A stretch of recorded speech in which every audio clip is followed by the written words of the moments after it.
May parkingan ng kanilang mga bisikleta rito. May carrier, oh. Carrier. Ganda. Ito pa, oh. Daming bisikleta.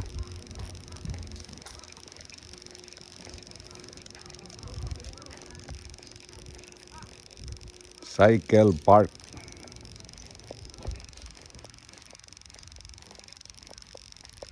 Nagre-repair sila ng parking. Bicycle parking. Pay parking ng bicycle. Ganyan ka-importante rito ang bicycle sa Japan, guys.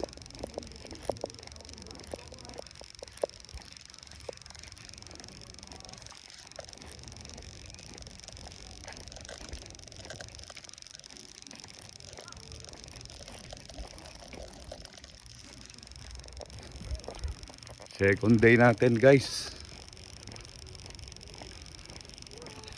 Second day natin sa Osaka. Pasyal-pasyal tayo. Mahabang lakarin. After 30 minutes ng train, eto, walking tayo. 10 minutes daw walking.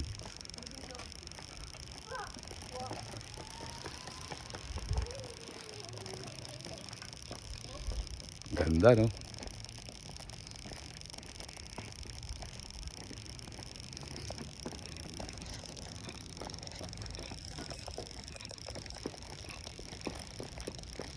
Uso talaga rito, guys, yung mga maliliit na sasakyan.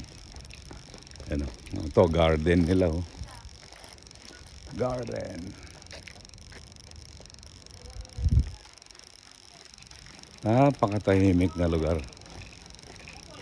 Ang sarap. Sarap ng tahimik na lugar.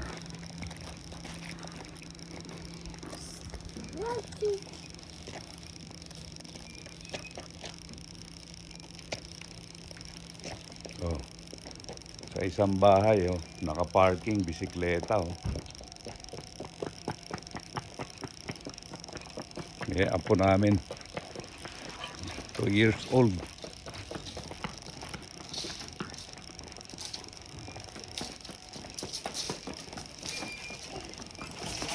Oh, sakari.